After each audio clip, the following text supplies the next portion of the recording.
mau diriset, dikaji oleh siapapun, pasti akan memberikan dampak. Diturunkan ke umat jahiliyah.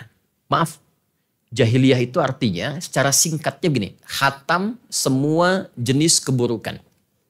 Khatam, Pak. Jadi semua tindakan kriminal itu khatam, itu bahasa singkatnya jahiliyah. Optimal. Ya. Jadi mohon maaf nih, kalau sekarang misalnya ada pemabuk, di jahiliyah itu pemabuk paling amatir itu 5 kali sehari. Pemula itu 5 kali sehari. Jadi kalau baru mabuk sehari 2 hari itu coba-coba. Sekali 2 kali coba-coba. 5 kali sehari itu amatir, Pak. Ya. Kalau misalnya maaf ada pembegal sekarang, itu jahiliyah tuh sekampung begal semua. Dan bangga mereka. Kalau ada perampok, pembunuh, penipu, ya, penyogok dan sebagainya, itu jahiliyah sudah khatam. Jadi saking khatam maksiatnya makanya disebut jahiliyah. Ya, yang nyaris tidak kenal dengan kebaikan. Tapi Allah tidak menurunkan tongkatnya Nabi Musa untuk memperbaiki keadaan itu. Allah tidak menurunkan mukjizat Nabi Isa, Yesus, Mesias, untuk bisa mengubah keadaan jahiliyah itu. Tapi yang Allah turunkan Al-Quran, dan dijelaskan lewat petunjuk Nabi disebut dengan hadis di kemudian hari, itu yang berhasil merubah tatanan jahiliyah bahkan menjadi khairu ummah. Umat terbaik yang pernah berkehidupan di bumi. Dan nanti turun persaksian Allah di Quran surah ketiga Ali Imran ayat 110. Ya kuntum khaira ummatin ukhrijat linnas. Kalianlah umat terbaik yang telah bermetamorfosa dari jahiliyah menjadi khairu ummah. Nah, siapa orang-orang ini? Bapak Ibu pernah dengar Umar bin Khattab? Itu kan dulunya kasar, Pak. Ya, selalu mengajak untuk duel. Setiap ketemu orang, ayo duel di Bukit A. Tapi sebelum datang, pamit dulu pada ibu yang telah melahirkannya, karena ia akan pulang tanpa nama. Siapa yang tidak kenal dengan Abu Dzar Al-Ghifari? Itu dulu pemimpin kampung begal. Sekampung begal itu pemimpinnya namanya Abu Dzar Al-Ghifari.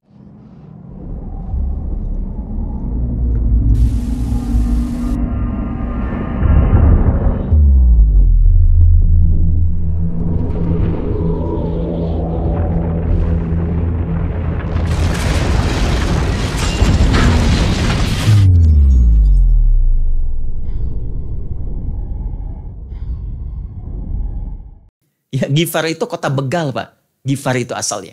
Nama aslinya Jundub bin Junadah. Ya.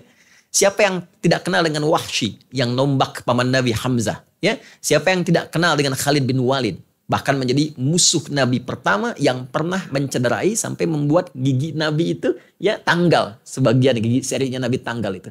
Siapa yang tidak kenal dengan mereka semua? Tapi mereka berubah menjadi sosok paling hebat yang kelak menjadi inspirasi dalam sejarah. Umar yang dikenal kebaikannya. Ya, Abu Dzar Al-Ghifari yang dikenal kehebatannya. Khalid bin Walid, 1 dari 38 panglima yang berhasil menaklukkan Romawi dan Persia. Nanti Bilal bin Rabah, kita taunya kan hanya seorang muadzin. Ya, padahal beliau pun pernah ditawali menjadi seorang hakim agung. Abu Dzar Al-Ghifari, hakim agung. Muadz bin Jabal, hakim agung. Dan itu orang-orang hebat, kemanapun mereka berada, mereka bisa menaklukkan dunia dan membuka secerah-cerahnya untuk menjadi tempat yang berkemajuan. Amr bin As, ekspedisi dari Afrika Utara, Mesir, Libya, Tunisia, Aljazair, sampai ke Syam. Syam sekarang 4 negara. Syria, Palestina, Libanon, Jordania. Itu semuanya tercerahkan dan maju. Jadi begitulah Islam. Jadi orang Islam itu jadi profesi apapun. Ya. Apakah dia menjadi seorang hakim, birokrat, diplomat, di militer, mesti membuka ruang-ruang kebaikan yang mencerahkan. Itu pesan profetiknya. Karena itu, setiap tempat yang dikunjungi umat Islam, itu disebut dengan fatah namanya. Inna fatahna laka fatham mubina. Idza ja'a nasrullahi wal fatah. Fatah itu artinya membuka semua potensi baik yang bisa dihadirkan, dilestarikan.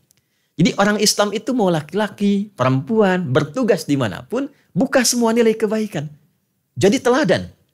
Jadi orang yang mampu diikuti, diteladani, dan menjadikan tempat dimanapun dia berdomisili, terbuka semua ruang dan nilai-nilai kebaikannya. Apapun profesinya. Nah dari sini, kalau kita melihat Al-Quran, saya ini, disertasi saya di Quran, Bu, Pak. Dan kajiannya khusus, mengkaji bahasa Quran, itu sampai per huruf. 30 juz. Dan ternyata Al-Fatihah sampai An-Nas itu berisi kurikulum kehidupan dari semua aktivitas yang dikerjakan oleh manusia. Detil ya, ditemukan dalam hadis. Jadi kalau ada orang menjadi dokter, ada bimbingan bagaimana menjadi dokter yang baik dalam Al-Quran. Nanti detilnya, value, nilai pembimbingnya ada di hadis. Ya, tidak disebutkan memang dokter bedah, dokter gigi, dokter mata, bukan. Tapi bimbingan yang disampaikan menjadi dokter terbaik ada. Kenal Ibnu Sina, Bu? Kenal di mana? Ya kan? Itu orang terhebat yang usia 10 tahun yang dipelajari bukan kedokteran dulu, Qurannya dulu. Setelah memahami Quran, meningkatkan sholatnya, belajar otodidak jadi dokter paling hebat yang tercatat dalam sejarah. Ya. Kemudian yang lainnya Al-Ghazali, Al-Kindi, ya, kemudian Ibnu Firnas, Jabir bin Hayyan yang menginspirasi Eropa sampai punya peradaban.